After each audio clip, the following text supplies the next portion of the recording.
하나님 말씀은 계시록 7장 1절부터 3절입니다. 우리 한 목소리로 같이 봉독하겠습니다. 이 일 후에 내가 내 천사가 땅 내 모퉁이에 선 것을 보니 땅의 사방의 바람을 붙잡아 바람으로 하여금 땅에나 바다에나 각종 나무에 불지 못하게 하더라. 또 봄에 다른 천사가 살아계신 하나님의 인을 가지고 해 돋는 데부터 올라와서 땅과 바다를 해롭게 할 권세를 받은 네 천사를 향하여 큰 소리로 외쳐 이르되 우리가 우리 하나님의 종들의 이마에 인치기까지 땅이나 바다나 나무들을 해하지 말라 하더라. 아멘. 기도드리겠습니다. 살아계신 하나님, 이 시간 또 하나님의 말씀을 전하고 듣습니다. 성령께서 역사하셔서 우리를 향한 하나님의 뜻을 깨달아 알게 도우소서. 하나님의 말씀이 우리 인생의 등불이고 빛인데 하나님의 말씀을 통해서 우리가 또 오늘도 밝은 길을, 복된 길을, 빛된 길을 걸어가게 도우소서. 예수님 이름으로 기도드렸습니다. 아멘.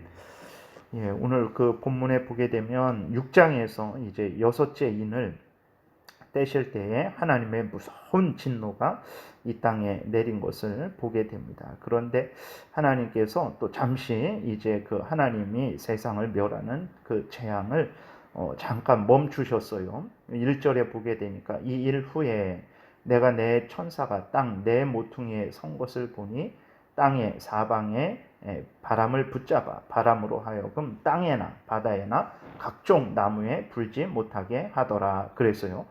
바람을 붙잡았다라는 것은 이제 바람이라는 것은 이제 이 땅에 내리는 재앙을 의미하는 거죠. 그래서 그 재앙을 잠시 멈추신 거예요. 왜 멈추셨는가? 그랬을 때에 2절, 3절에 보게 되니까 그 이유가 나옵니다. 또 봄에 다른 천사가 살아계신 하나님의 인을 가지고 해 돋는 데부터 올라와서 땅과 바다를 해롭게 할 권세를 받은 네 천사를 향하여 큰 소리로 외쳐 이르되 우리가 우리 하나님의 종들의 이마에 인치기까지 땅이나 바다나 나무들을 해하지 말라 하더라 그랬어요.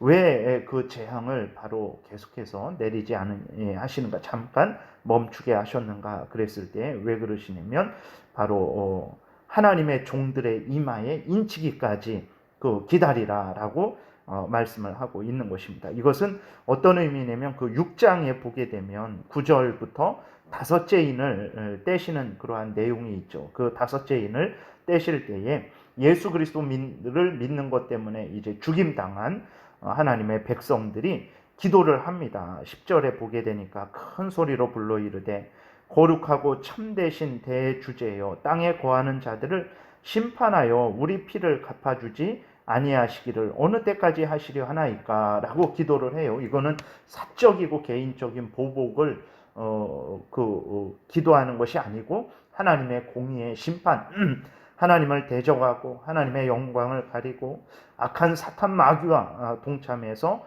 그 하나님을 거역하는 일을 하는 자들에 대한 하나님의 공의의 심판, 마지막 최후 심판을 이제 하나님께 강구하는 것이죠. 그때 하나님께서 뭐라고 말씀을 하십니까? 11절에 보게 되니까 각각 그들에게 흰 두루마기를 주시며 이르시되 아직 잠시 동안 쉬되 그들의 동무 종들과 형제들도 자기처럼 죽임을 당하여 그 수가 차기까지 하라 그랬어요. 그러니까 아직 아니다. 아직 때가 아니다. 왜 그렇습니까? 아직 그 너희들의 동무들, 너희들의 형제들이 더 수가 차야 된다라고 이렇게 말씀을 하고 있는 것입니다. 다시 말해서 하나님의 택한 백성들이, 하나님이 예정하신 자들을 모두 구원하시기까지는 이 지구가 멸망하지 않을 것이다 라고 이렇게 말씀을 하시는 것입니다. 오늘 본문도 그것을 말씀을 하시는 거예요. 하나님께서 오늘도 당장에 온 세상을 다 쓸어버리실 수 있죠.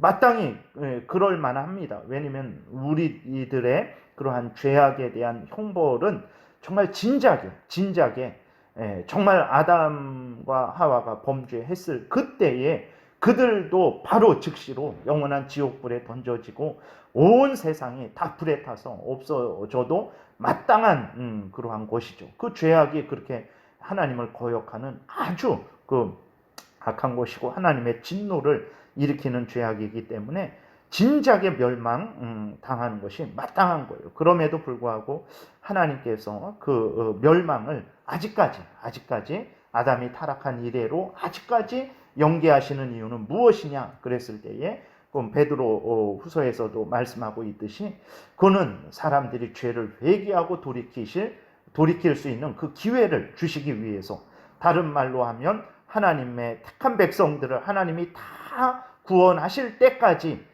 그것을 연기하는 거죠. 그래서 악한 자들, 불신앙을 가진 자들은 뭐 하나님이 재앙을 내리신다고 하시는데, 종말에 심판하신다고 하시는데 다 거짓말이구나 라고 이렇게 생각을 하는데, 베드로가 말하죠. 거짓말 아니다. 그렇게 하는 것은 하나님께서 너희들에게 회개할 기회를 주시는 것이다. 그리고 또 그것은 오늘 본문에서 6장에서 또 말하고 있는 것처럼 하나님의 모든 택한 백성들이 다 구원 얻을 때까지 하나님께서 기다리시는 것입니다. 그것을 말하고 있는 거예요. 하나님의 종들의 이마에 인칠 때까지는 기다리라. 하나님이 하나님의 택한 백성들을 구원하셔서 자기의 소유 삼으시고 하나님의 자녀라고 확증하시고 보호하실 때까지는 너희들 기다려라 라고 이렇게 말을 하고 있는 것입니다. 그래서 그 이마에 인친다라는 것은 이제 도장을 찍는다라는 그런 의미잖아요. 우리나라는 이렇게 도장을 찍지만 외국 같은 데서는 그것을 녹여서 이런데 그 뜨거운 불에 그걸 붙이고 그 다음에 거기에 이렇게 딱 그 도장을 찍어서 그것을 인친다라고 이렇게 말을 하잖아요. 그 인친다, 도장을 찍는다라의 그 의미는 무엇입니까? 이것은 내 것이다. 이것은 확실하다. 이것은 분명하다. 그러한 의미로 도장을 찍는 것처럼 종들의 이마에 인친다라는 것은 앞에서 말씀드린 대로 하나님이 하나님의 택한 백성들을 구원하셔서 자신의 소유 삼으시고 하나님의 백성들임을 확인하시고 확증하시고 보증하시고 보호하신다라는 의미입니다. 쉽게 표현하면 하나님의 백성들을 구원하신다. 그때까지 기다려라 라고 말씀을 하고 있는 것입니다. 고린도후서 1장 22절에도 보게 되면 그가 또한 우리에게 인치시고 보증으로 우리 마음에 성령을 주셨느니라. 무슨 말입니까? 하나님이 너희는 하나님의 자녀다. 너희는 나의 백성이다. 나의 자녀다. 라고 하나님께서 확증을 하신 거예요. 그리고 보증으로 확인을 하시고 보증으로 성령을 주셔서 하나님이 그렇게 말씀하신 거, 그렇게 보증하신 것이 확실하다라는 것을 알려주신 거죠.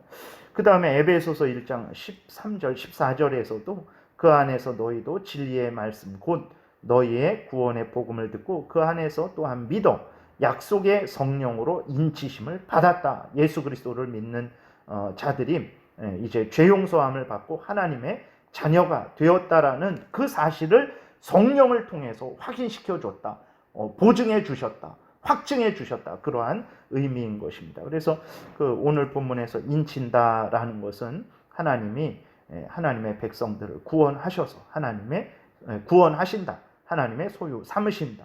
하나님의 소유임을 확인하신다. 확증하신다. 보증하신다. 보호하신다. 그러한 의미인 것입니다. 그래서 인칠 때까지 하나님의 종들에게 인칠 때까지 기다려라 라고 이렇게 말씀이 기록되어 있는 것은 하나님의 모든 택한 백성들이 구원받을 때까지 이 땅이 이제 멸망당하지 않는 거죠. 재앙들은 내리지만.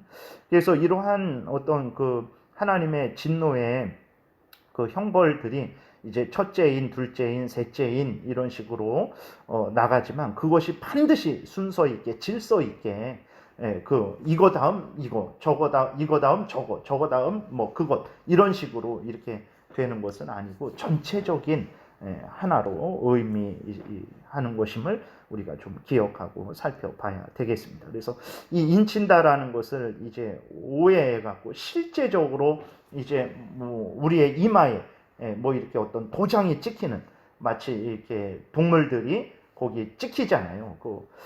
불도장이 찍혀서 이제 그게 누구누구의 소유다라는 것처럼 그런 의미인데, 근데 그것을 의미적으로 이것을 받아들이지 않고 실제적으로 우리 이마에도 뭐 이렇게 막 찍히는 것처럼 아니면 이마에 무슨 뭐가 표시된다든지 아니면 무엇은 이렇게 씹는다든지 그러한 것으로 오해를 하게 되면 이제 계시록 13장 16절부터 나오는 그 말씀도 오해하게 되는 거죠. 그래서 거기 16절부터 보게 되면 땅에서 올라온 짐승이 사람들의 오른손에나 이마에 표를 받게 합니다. 그리고 그 표를 받지 않은 자들은 매매를 못하게 한다라고 이렇게 기록이 되어 있어요.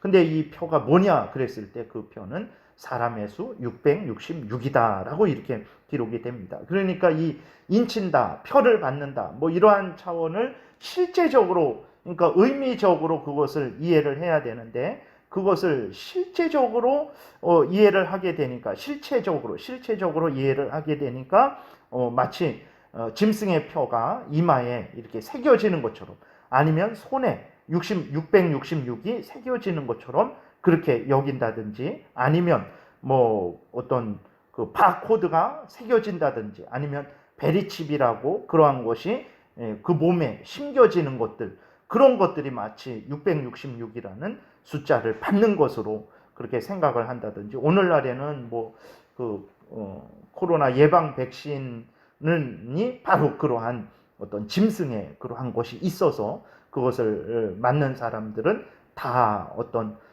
그 지배를 당하게 되는 그러한 차원으로 말을 하는 기독교인들이 있는데 절대 그렇지 않습니다. 그래서 그것은 오늘 본문의 7장 오늘 본문 읽은 본문에서 나오는 하나님께서 우리의 이마에 인친다라는 것을 실체적으로 생각을 하는 거예요. 그러니까 우리 이마에 정말 어떤 도장이 찍혀지는 것처럼 생각을 하게 되니까 짐승의 표를 받는다, 이마에 손에 짐승의 표를 받는다라고 했을 때 그것도 실제적으로 666이 여기에 실체적으로 새겨진다든지 아니면 베리칩이나 바코드가 이렇게 심겨진다든지 그러한 것으로 이해를 하게 되는 것이죠. 짐승의 수를 받게 한다는 것은 무엇입니까? 하나님을 섬기는 데서 끌어내서 하나님 외에 헛되고 거짓된 인간이나 우상들을 섬기게 하는 거죠. 그러니까 죄악에 동참케 하는 것입니다. 사탄 마귀의 미혹에 동참케 하는 거예요. 그 사탄 마귀의 미혹에, 그 죄악에, 하나님을 거역하는 죄악에 동참하지 않으면 불이익을 주는 거죠. 그래서 이 땅에서 살아가기 어렵게 하는 거죠. 뭐 어떤 많은 그러한 직장에서 내쫓는다든지 그런 여러 가지 그 혜택을 이제 빼앗는 거죠. 그래서 그 죄악에 동참하지 않고는 견딜 수 없게, 마치 오늘날 북한이나 중국이나 이슬람권에서 예수 믿으면 정말 온갖 불이익을 주잖아요. 수용소에 가두기도 하고 정말 일상적인 삶을 살지 못하게 하고 심지어 목숨을 빼앗게 하죠. 그래서 이제 예수 그리스도를 부인해라, 예수 그리스도를 믿지 말아라 라고 그렇게 하는 거예요. 그러니까 예수 그리스도를 계속해서 믿는다 그러면 살아갈 수 없도록 그렇게 하는 거죠. 그러한 위협을 주어서 예수 그리스도를 믿지 못하게 하는 그런 차원의 어떤 핍박이라는 것을 우리가 기억을 해야 되는 것입니다. 그래서 그것을 오해하지 말고 그런 일들이 많죠. 우리나라에서도 이제 계속해서 그 동성애 합법화하는 그러한 법이 제정되는 거죠. 그래서 그것을 제정해서 이제 그리스도인들로 하여금 동성애는 죄다라고 말 못하게 하는 거예요. 그래서 그 법을 제정하면 동성애는 죄다라고 말하는 사람들에게 아주 무거운 벌금을 내린다든지 아니면 여러 가지 신체적인 불이익을 구속을 시킨다든지 해갖고 그 동성애는 죄다라고 말하지 못하게 하는 억압을 하는 거죠. 그러니까 그래서 결국은 동성애는 뭐 괜찮다 이런 식으로 우리를 범죄하게 하는 거죠. 그러니까 계시록 13장에 나오는 대로 짐승의 표를 받는다라는 의미가 그런 의미라는 것도 기억을 해야 되겠습니다. 그래서 정리를 하게 되면 오늘 본문에서 하나님께서 그 재앙을 이제 멈추셨는데, 연기하시는데 왜 그런가? 하나님의 종들의 이마에 인치기 위해서. 그럼 하나님의 종들의 이마에 인친다라는 것은 무엇인가? 하나님께서 예수 그리스도의 피로 하나님의 택한 백성들을 구원하신다. 하나님이 택한 창세전에 예정하신 그 모든 사람들이 있죠. 그 모든 사람들을 다 구원하실 때까지는 하나님께서 이 세상을 멸하지 않으신다라는 거예요. 그래서 복음이 온 세상에 두루두루 퍼진다라는 것은 하나님의 택한 백성들이 그 복음을 듣고 돌아오게 된다라는 것을 의미하는 거죠. 그래서 하나님의 모든 택한 백성들이 돌아오게 됐을 때 그 6장에서 이야기하고 있는 대로 11절에서 그들의 동무 종들과 형제들도 자기처럼 죽임을 당하여 그 수가 차기까지 하나님의 모든 택한 백성들이 구원 얻기까지 그때까지 이제 그 심판이 연기가 되는 것이라는 것을 우리가 기억을 해야 되는 것입니다. 그래서 이 세상이 이렇게 유지되는 것은 아직도 하나님이 하나님의 택한 백성들을 구원하시는 그러한 과정이라는 것을 우리가 인식하고 또 하나님이 하나님의 택한 백성들을 구원하실 때 우리를 통해서 그 일을 하시죠. 우리로 하여금 복음을 증거케 하셔서 불신앙 가운데 있는 자들을 하나님께로 돌아오게 하시는 것입니다. 그래서 우리들이 열심히 신앙생활하고 또 예수 그리스도가 구주시라는 것을 열심히 가까운 데에서 증거하고 멀리 나가서도 증거하는 이 귀한 사명을 잘 감당을 해야 되겠습니다. 기도드리겠습니다. 살아계신 하나님 진실로 감사를 드립니다. 온 세상 천지 만물이 보좌에 앉으신 하나님과 어린 양 되신 우리 구주 예수 그리스도에 의해서 주관되어진다라는 것을 잊지 말게 도우소서. 하나님 이 온 세상이 하나님의 권능의 손 아래 유지된다라는 것을 잊지 말게 도우소서. 땅이 변하고 산이 흔들릴지라도 두려워하지 말게 도우소서. 그렇게 될지라도 이 세상은 멸망하지 않을 것이고 하나님이 정하신 하나님이 택하신 백성들이 모두 구원 얻게 되면 그때서야 멸망하게 될 것이고 그때 멸망하더라도 우리 구주 예수 그리스도께서 이제 오셔서 우리들은 정말 영원한 천국으로 인도하실 것이라는 것을 분명하게 마음에 새겨서 두려워하지 말고 오히려 기뻐하고 즐거워하고 그 마지막 때를 소망하며 예수 그리스도의 오심을 기꺼이 즐거이 소망하는 그러한 복된 신앙생활을 하는 우리 모두가 되게 도우소서. 감사드리고 예수 그리스도의 이름으로 기도드렸습니다. 아멘. 찬양하라 내 영혼